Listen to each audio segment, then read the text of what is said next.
that we use, right, to where it helps you understand how you're thinking, right? Your belief system affects how you feel.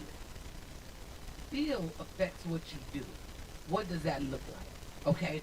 So we have a series of events that happens that's outside of our control. Those events are death, which is outside of our control. It can be breakups, divorce, which is outside of our control. Whether someone cheats on us or whether we lose a job, outside of our control. Those things happen. So I experienced a breakup. My guy cheats on me, right? I have this belief like, okay, he violated me. He betrayed me. Those are beliefs that will create this rage, this anger in me.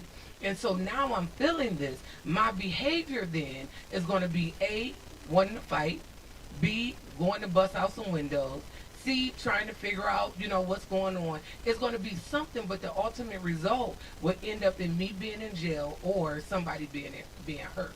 And so those are the techniques that we use in therapy, helping you understand or identify those negative beliefs that's actually operating and moving you.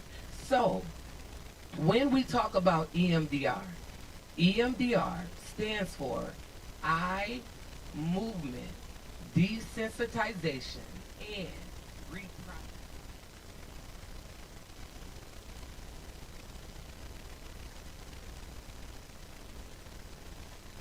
desensitization and reprocessing.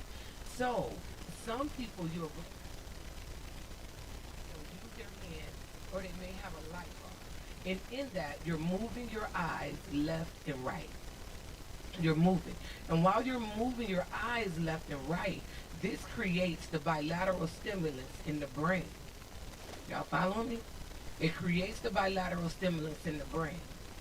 When you come into my office, I use tappers.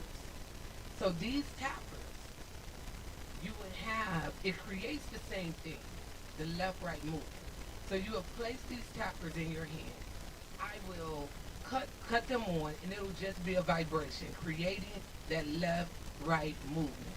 In a moment, I will share with you my own personal experience with EMDR and how I bought into this particular therapeutic method. Yeah. And so anyway, you hold the tappers. This is designed to help you be present, right? To desensitize you from the shock of whatever target we may do. So just say if you've been molested, right? And I have you go back to that memory. Well, I'm having you hold the tappers as well. So now you're able to reprocess that experience without being out of your window of tolerance. And so as an EMDR therapist, I have to make sure that individuals are actually ready to do this particular therapeutic processing, right? And what do that mean? Like you have to be able to calm yourself. And so you'll hear a lot of people talking about a safe place. So I'll have someone remember or think about a safe place, whether that's at the beach, seeing themselves laying on the beach, seeing themselves driving down the street, whatever that is. You have to be able to, when you get real, high anxiety or, startled response, you're able to calm yourself down. And so again, EMDR stands for eye movement desensitization and reprocessing. We want to actually desensitize that particular traumatic event so you're able to reprocess it, okay? And so when we're looking at the brain, this is what people don't understand. The brain, when we're looking at our limbic system, it houses the traumatic experiences. This is where we get our fight, flight, or freeze from.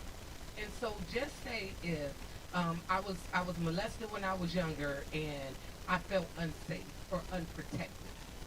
Now I'm 30 and I'm in a marriage or I'm in a relationship and something happens and it triggers that same feeling of not being protected.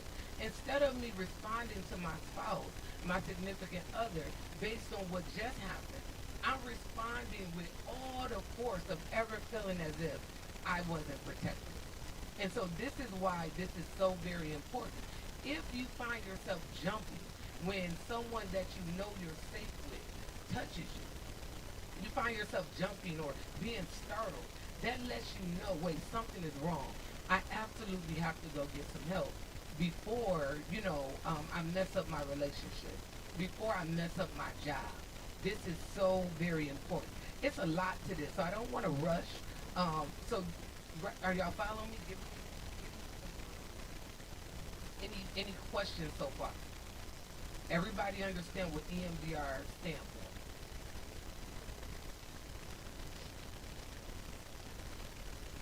Yes, EMDR is covered by insurance.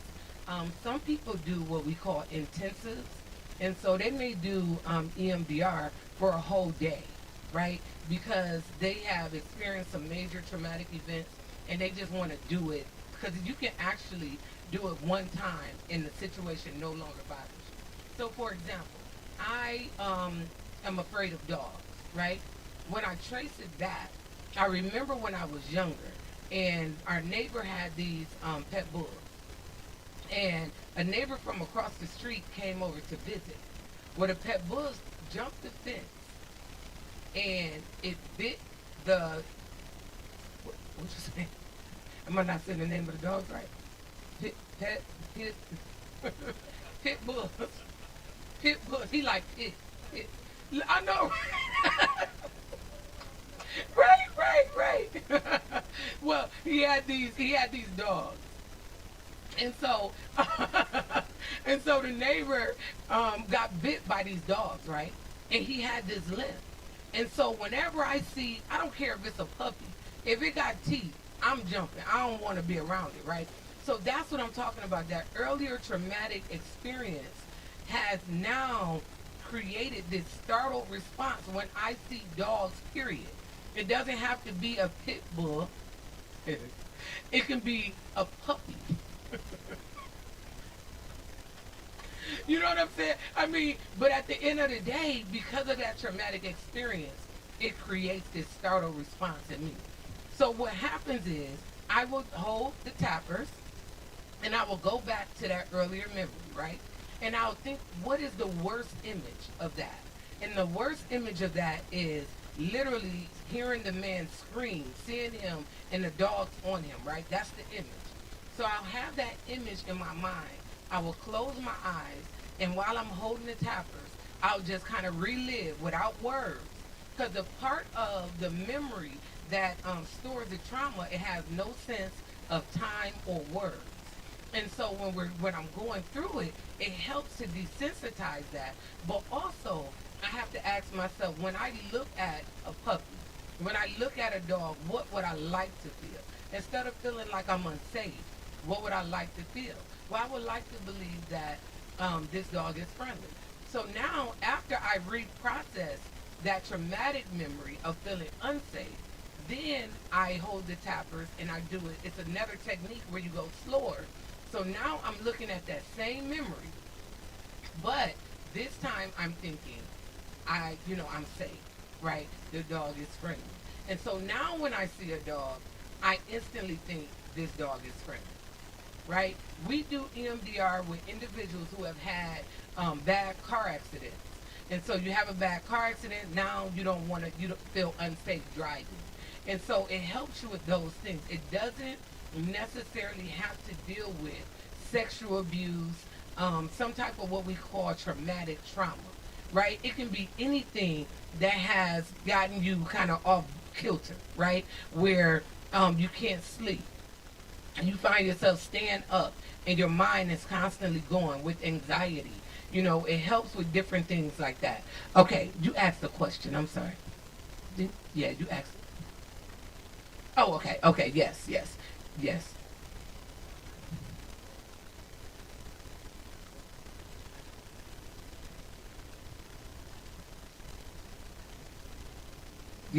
So EMDR is done on kids from age 5, on up.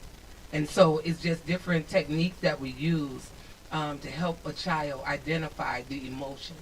It's kind of like if you take a child to the emergency room and they ask them, they'll show a picture on the scale, how bad is the pain, that type of thing. So we have little pictures so the child is able to point to, what they feel when they think about this particular memory.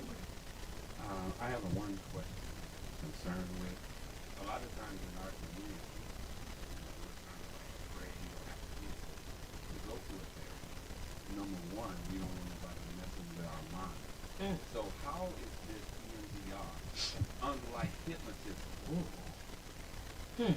Especially with the click, clock, and left, right movement of the Yeah. Yeah, that is so, thank you for that question. Because that's some of the barriers that we have to go through. Because here's the thing, right? We're already living it.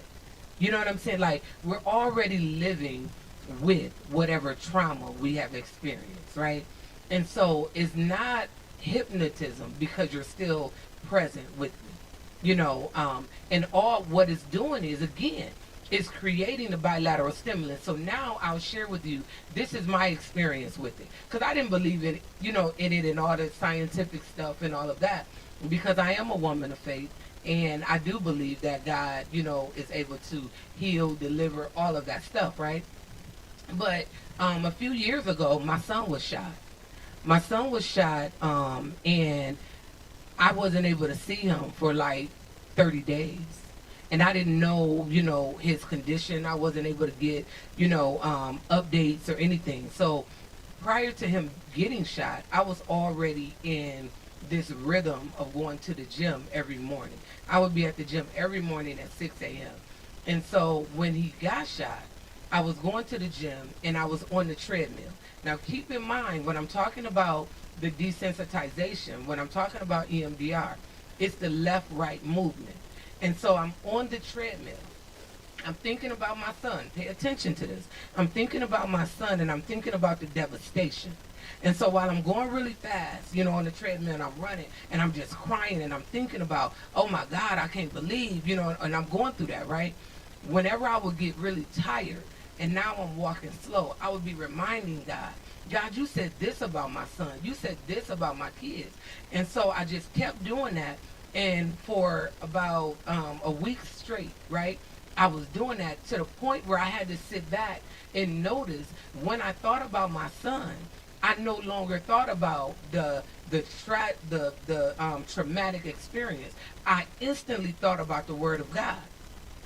And so that, remember, when you're going fast, right? When you're moving fast. So again, it's not just left and right, your eyes movement. You can hold the tappers like I have people hold the tappers. You can be on the treadmill. You can be walking. The person who actually introduced this, she actually had experienced a traumatic event.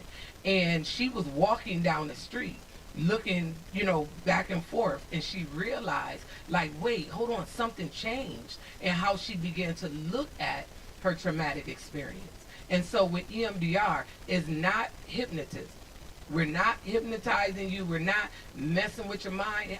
Hey, look, sometimes our minds is already messed up. You know what I'm saying? And sometimes we got to lose our mind, you know what I'm saying, in order to find it.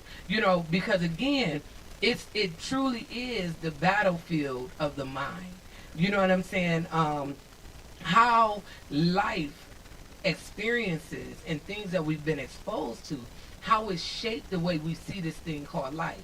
A lot of blacks have been trained to take a licking and keep on ticking. And when I say that, I go all the way back to slavery days, right? Where if you didn't do, what the masters or the slave owners told you to do, you got what? You got whipped, right? And you got whipped until you completed or did what they told you to do. So now that is a mindset.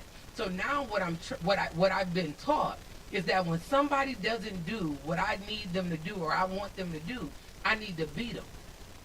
So now what we do with our kids, you're not listening, you're not doing what I told you to do, I'm going to beat you. So now our kids learn that. So when they're in school and somebody is not doing what they feel they should do, now our kids are fighting. And we got the nerve to be mad. How you going to be mad? Because it's learned behavior. The only reason I'm hitting you is because you're not doing what I believe you should do. And something in me believes that me hitting you will control that.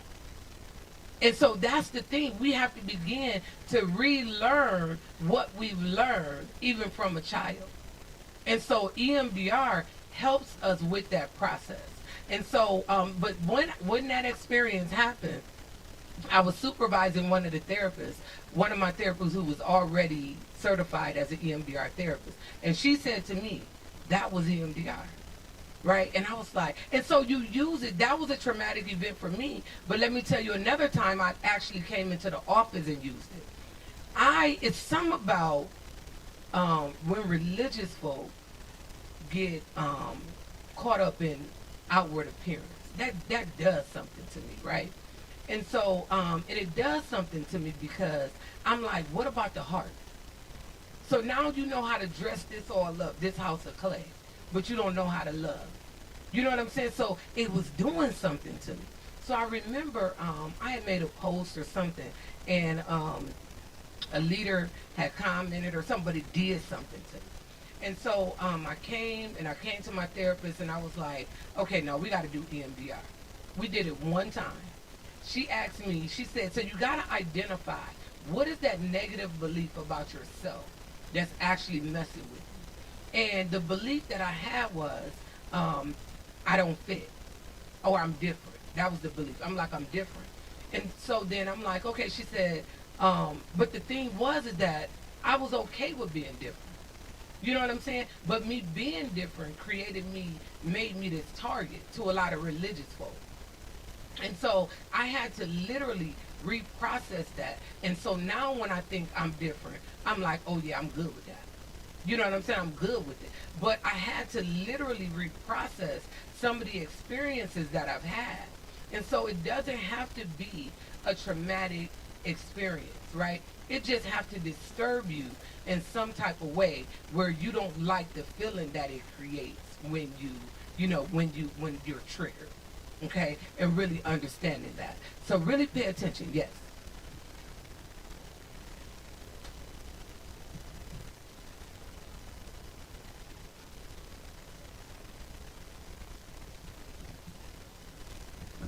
I hear you talk about religion and people. What role do you believe religion plays as people making the decision to get mental health? Wow. I believe that, I believe that, wow. I believe that it plays a huge part, right? And that's why I'm grateful that a lot of leaders in the church are going towards educating their members on seeking mental health treatment, because it plays a huge role, because we're used to people telling us to just pray. Well, I already prayed. You know what I'm saying? I already prayed and I'm still messed up. You know what I'm saying? And so again, we got a lot of, and that's where I have to be careful too as a therapist, because I got to be sensitive. Because if I have someone in my office who have faith in God, and what they can do is say, oh, I just believe God. What we're doing is we're actually disassociating ourselves from the actual experience, because we've learned that if we just put God on it, it'll be okay. But we haven't dealt with it. You see what I'm saying? It's some stuff we got to go through. Some stuff we can't just say, okay, I'm just giving it to Jesus. You know what I'm saying? Don't get me wrong, because here's the thing. I got to accept what happened to me for me to even know what to pray about. So we got to be careful with just telling people to pray, and everything going to be okay. And I only asked that because I had mentioned, actually I suggested therapy to someone, and that's exactly what they reverted to. They said, I'm going to just wait on God. And I then said, well, even the Bible says faith without works is dead. So I think you need to get active on your part and still allow God to do their part, his part, but you still need to do yours too. Absolutely. Absolutely. And so if you're someone that have faith, believe in God, has a higher power, believe in the universe, whatever it is, if you're still struggling, right, with some childhood stuff, I'm saying you need some individual help to help you process through that. You need some individual help to help you process through it. So even when you think about individuals who go to church, individuals who may go to recovery meetings and everything, and so even when you look at that, it's like, okay, I'm dealing with the recovery aspect. So I don't use no more, but I haven't dealt with the stuff I did when I was using. So now I'm clean, but I still haven't learned how to be in a healthy relationship. I'm clean, I don't use, but I still haven't learned how to communicate my feelings. You know what I'm saying? Say it again. Yeah, and so that's the thing. You have to be able to go deeper. So unfortunately or fortunately, my change happened when I didn't have a therapist around, right? But I had to face some of the deep, dark things that I had experienced. I had to face it. I couldn't run. And so with me being isolated and secluded where I had to face it, I had no other choice. And so a lot of times, yeah. And so a lot of times we get to this place, right? And we may have titles, we may be in positions, and we will believe the hype that we shouldn't still be struggling. But you can be a therapist and still need a therapist. You can be a pastor and still need a pastor. Like you can be a pastor and need a therapist. You know what I'm saying? Like it doesn't question your faith unless you allow it to question your faith. I'm so free from people. And that's another thing. If you have a religious belief and your religious belief don't free you from people, I don't want that. I don't want that. And that's the thing. You have to be free from people because people will keep you stuck. Excuse me. Any other questions though? I think I just want people to, I know I'm asking you a lot of questions, but this is near and dear to my heart because I know so many people that can use therapy, and I had someone tell me I'm cool on being a shrink. So, Yeah. Yeah. you know, I think just the way that this person grew up, it was looked frowned upon. It was, if you see a therapist, you're crazy, and I just really need to get away from that. Yes, absolutely. And that's the purpose of these series, right? Really trying to break that stigma. That stigma of, you're crazy just because you come to talk to someone. The erroneous belief that just because we allow it to stay in our house don't mean it's affecting us, right? So what goes on here should stay here. So we all gonna stay in this little circle and our little family all suffer in silence. It's like, no, somebody has to be the one to break that cycle, and if it's you, let it be you. Like, if you know that you're suffering and you are having a hard time having or building healthy relationships, something is wrong, right? So this is what I do when you come into my office. First of all, I don't tell people what their problem is. If you tell me, I'm married and, I have a woman on the side or a man on the side and, sometimes I have a hard time sleeping or whatever, right? Then I'm going to ask you, are you okay with that? Right? I'm not going to tell you that's a problem because your problem has to be a problem to you or it's not a problem. Right? So you're going to have to say to me, I no longer want to live like this. And then I'll give you a series of steps. So for example, I'll ask you, I'll show you a chart, right, that has some negative I statements, right? I'm unsafe. I should have known better. I'm not good enough, right? And then I'll ask you, what's your earliest memory of feeling unsafe? Well, when I was molested at 5. Don't y'all realize that babies can remember things even from utero? if you're pregnant and you was in a domestic violence situation while you were pregnant, anxious, that baby can come out anxious and startled. And so people don't really understand that. So when we're saying things like, "Oh, the kids don't really know. I do my stuff here or whatever," it's like that's so that's erroneous, right? Yes. And so with services out of the state, we don't insurance doesn't pay for it, and so it's definitely out of pocket.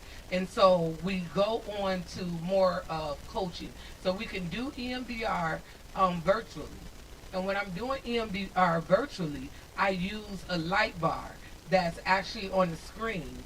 And I have the individual look at the light bar going left and right. And we'll process or reprocess what that trauma is. And so actually when I got trained or certified as an EMDR therapist, I did it during COVID time. And so we can actually provide services, but it definitely have to be out of pocket if you're out of state. Yes. Yep. My people over here like, and it's a sliding fee scale. Yeah. And so, yes. But, I mean, if you are interested, you can call the office. And the number is 419-214-9366. 419-214-9366.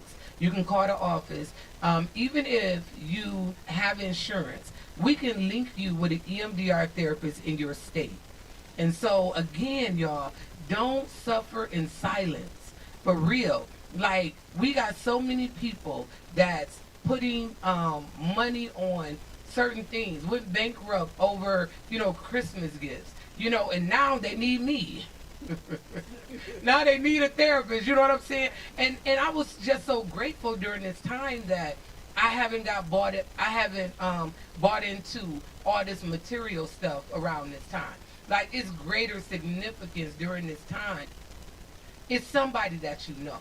We got too many people that are successfully committing suicide. Successfully. Now let me tell y'all this. When I see someone posting or I see someone talking about what they're going through, I'm like, okay, I'm good. I like that. Because most people who successfully commit suicide, think about it. People say, oh, we was just together. They was just laughing. We was just having fun. You know what I'm saying? And the ones who, because when we get it out, even though it seemed negative, you still getting it out, right? And so you just want to find an outlet to where you can get it out. Some men think, well, what? Just talking about it ain't gonna change it. Let me help y'all.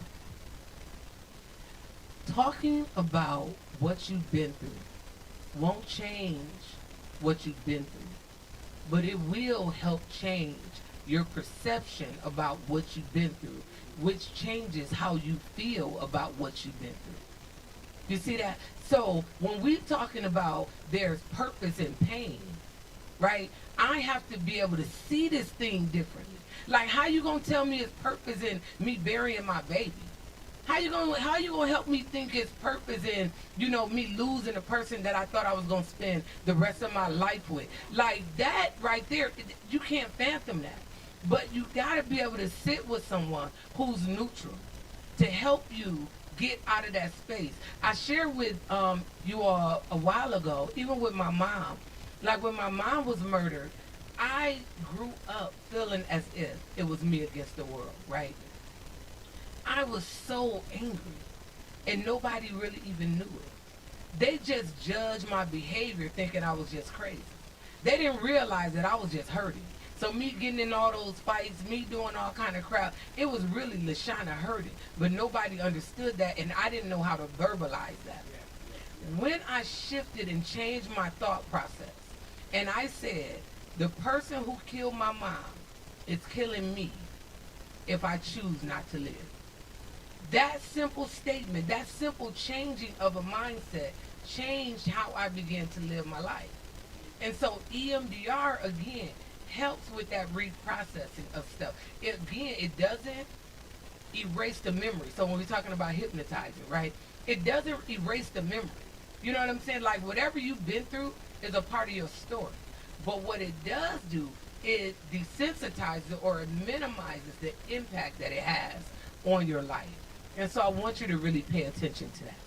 Okay, this is a heavy topic. So make sure you're asking questions. We want to ask, I want you to answer the question: are you more likely to seek counseling, as a result of watching these series? Are you more likely to seek counseling as a result of watching these series? Any other questions from the audience? And I was going to bring someone up from the audience just so you can actually see how this works. But I really want you all to ask a question, y'all. What question may I answer? Oh, I have a question. So do you have clients that come into your office and you start the MDR process and they're like, oh no, Lashanna, this is not for me, this is not working, this is like, it just not, that kind of stuff, and you're like, okay, well, let's try something different. Right. So okay. So the eye movement or that part is one part of it. So we can actually do like butterfly taps. And if y'all notice, it's a lot of people who are motivational speakers, and you'll see them tapping, right? That left, right. You'll see them tapping. And you don't even know that they're tapping to keep their system in place so they can continue to deliver in front of this large audience. And so again, if someone comes into my office and they like, because the mere look at these can scare them, right? And so they may say, okay, well, I don't want to do that. I'll have them tap their lap, right? I'll just have them tap their lap. Or I'll say, okay, just tell me what you're noticing, right? Watch this. When someone comes into my office, we can't have an agenda, right? Because, and what I mean by agenda, you can't come in thinking, okay, it's going to go like this, she's going to tell me this or that, and I can't have an agenda because the reality is I don't know what you experience in between our sessions. And so every session is fresh. Because I want to know your homework when we're talking about EMDR is you merely noticing what is happening with you on a day-to-day basis. If you notice you getting anxious, I want you to notice what triggered it. Why did it trigger it? What's going on? And just really being self-aware. The brain will do what it's created to do in the first place, right? So really, I do less work when I'm doing EMDR. I have you hold the tappers. I have you go into, I'm holding this. I'll stop it and say, what are you noticing? You may say, I notice the room is dark. Or I notice, somebody's head. Like I've had someone do this who couldn't even remember them being molested.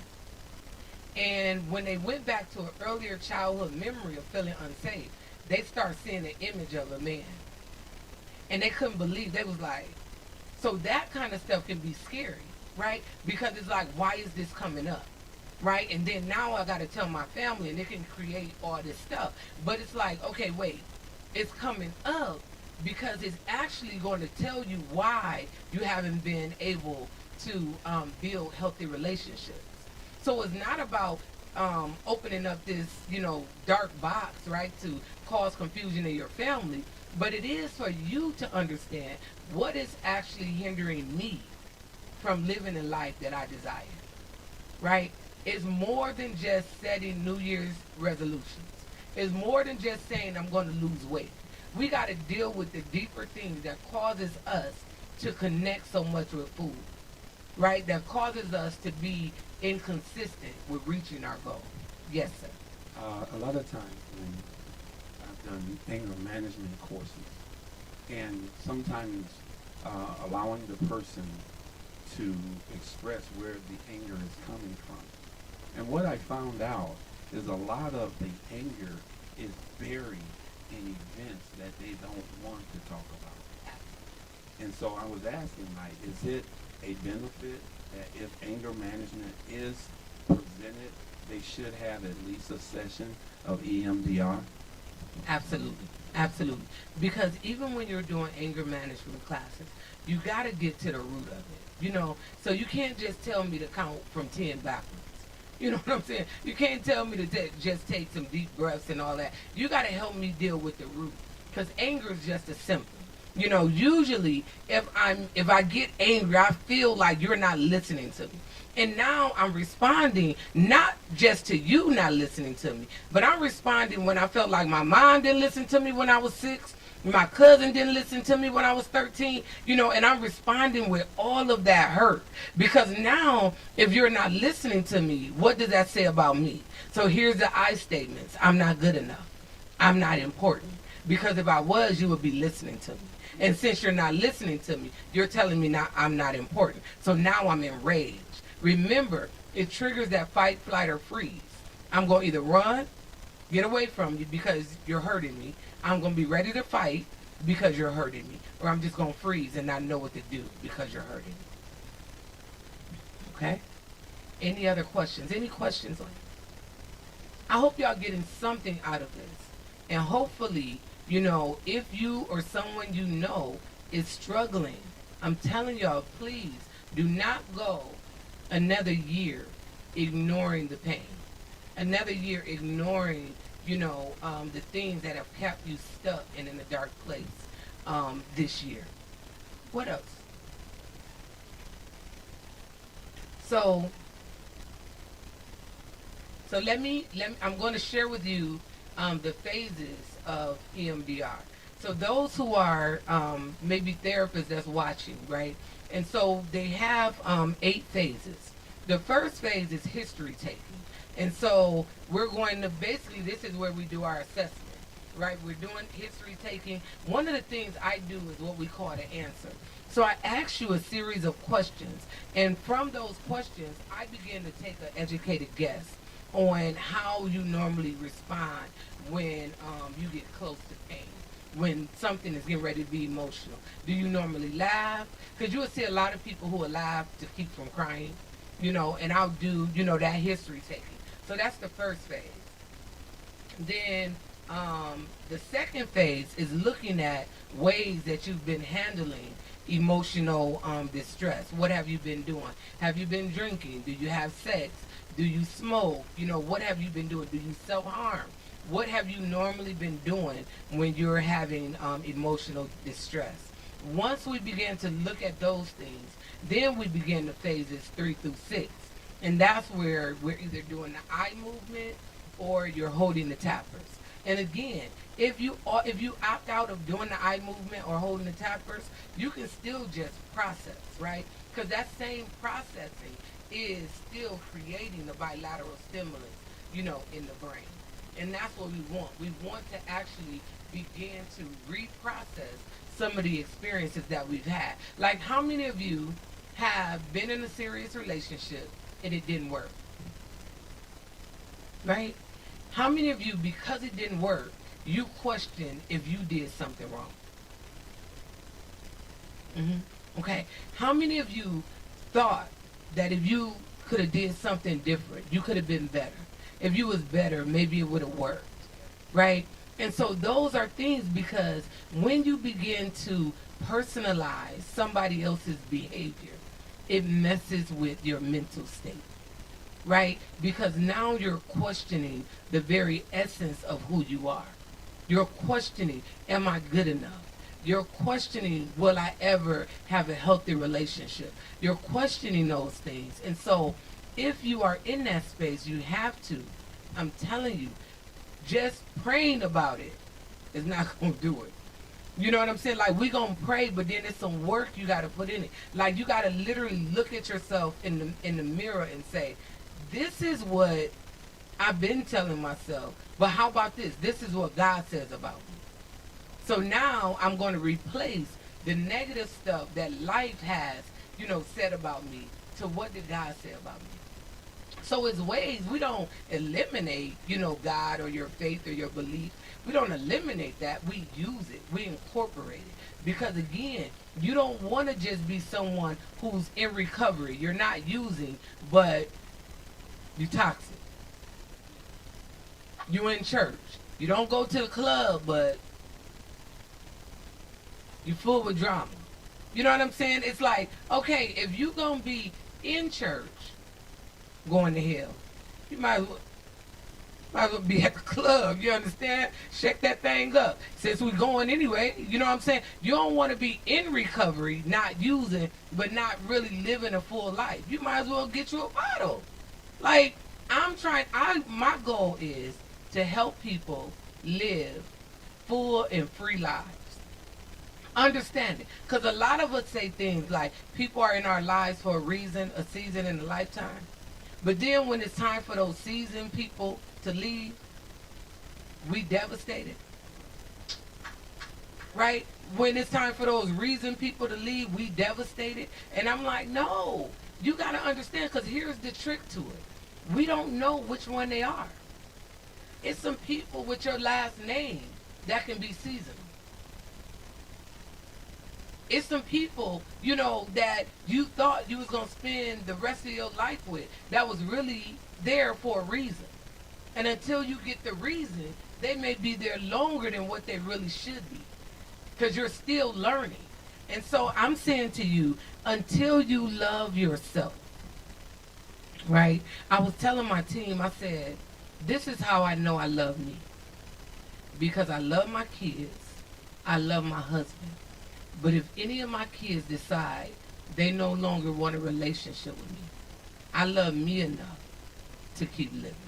If my husband decides to walk out on me and say, I no longer want this relationship, I love me enough to not allow him to take me with him. If you making a decision that you believe is good for you, I got to make a decision that I believe is good for me. And so I want you to really pay attention to that. Again, counseling is personal. It is personal, right? And you should be in a place where you can feel free to take your makeup off, to let your hair down. Where you can really be free to talk about what you're really going through and how you really feel. Because if counseling is not working, right, it's just like going to the doctor. Like if I'm working with someone for a while and I see we still going over the same thing, I got to go back and I'm saying, hold on, wait. Are we really targeting the right thing? Because counseling works. It's just like going to the doctor. If you know it's your right ankle that's messed up, but you telling me it's your left knee, you can't get mad if you still living. So in counseling, if you're telling me, well, I'm here because my dad wasn't in my life, but it's really because you messed up because that last breakup, but you feel like it's more socially acceptable for you to say you're here because you experienced, your dad, and not just telling me I'm here because I'm having a hard time dealing with this breakup, we're going to be working on the wrong thing. And so you have to be able to be transparent when you're coming to counseling. All right. Any other questions? Because again, this topic is deep, and if any men are watching, I want you to stay tuned, because we will be having group therapy where men are actually in the studio and talking about some of the things that they experience as men, and being able to be open about their emotions, because that is a sad thing. Listen, y'all, I act silly, but let me tell you something. I'm serious about a whole lot of stuff. And one thing I'm real serious about, that's my mental and my spiritual health. I'm not playing. If me and my husband is not cool, I'm not about to act like we cool. Period. I'm not about to do it for y'all. I'm not about to do it for him. No, we're going to either do what we need to do to get cool, or we're not going to be cool. I'm not about to pretend. And so you got to have a safe place where you can come and say, listen, me and my wife is not cool. Me and my husband is not cool. We need to work this thing out before it get too late. Sometimes people come to us for marriage counseling and they already 1 foot out the door. It's like, and I be sitting back like, did y'all come too late? And so again, this whole EMDR therapeutic technique, it helps. It helps you heal from childhood stuff, different name calling, bullying, and those type of things that you may have experienced as a child. And now, your spouse or your cousin or your best friend say something, and now you're responding as if it was back when you was 13 or 12 or 8. And so if you're watching, I'm saying reach out. we can, it don't have to be us as you change. We just want to see you get the help that you need. All right? And so, again, the EMDR, we talked about phases one, which is history taking. Phase two is looking at how you emotionally regulate. What do you do? Helping you find, ways to emotionally regulate in between sessions. And then we go into phases 3 through 6. Once we identify the target and we start that process, we go until you're what we call either out of the window of tolerance or it no longer bothers you. It'll get to a place where it no longer bothers you. And then we phase 7 is the closure, and then phase 8. We always do phase 8 where we're coming back and we're just asking you, what did you notice in between the session? Okay? Any questions with that? And what is our time? Oh, wow. Okay. Okay, good. All right. Any questions? You right? Any questions? No. Okay. All right. So what I would like for you to do, if you're watching this now or the replay, I want you to just type in yes or no if you are more likely to seek mental health counseling. Type yes or no if you're more likely to receive or seek mental health counseling. Any other questions from the audience? Yes.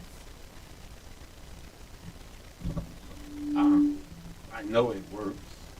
I had to experience EMDR myself because of the tragic death of my brother.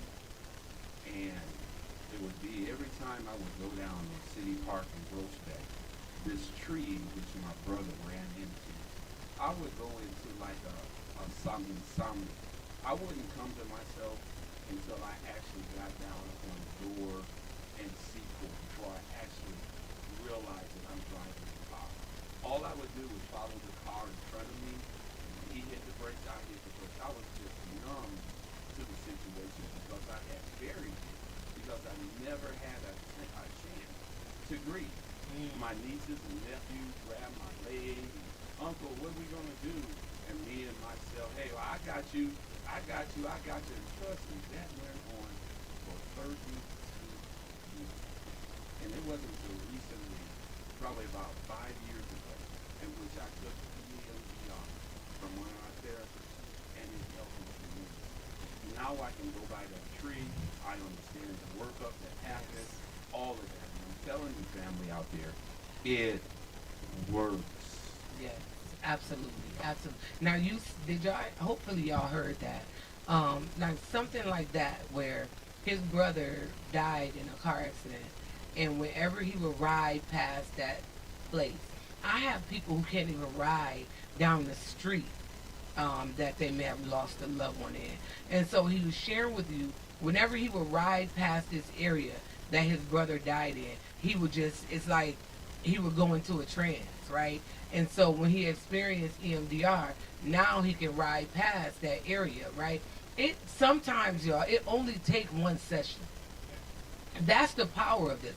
Sometimes it only take one session. Depending on how long and traumatic the situation is, it may take longer. But you can actually do one session of EMDR, and that traumatic thing no longer bothers you.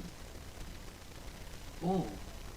So the question is, What if you're not sure what you're dealing with? what if you're not sure what you're dealing with? The easy answer would be seek a therapist, right? Because what I would want to know is, what are some of the symptoms that you're experiencing, right?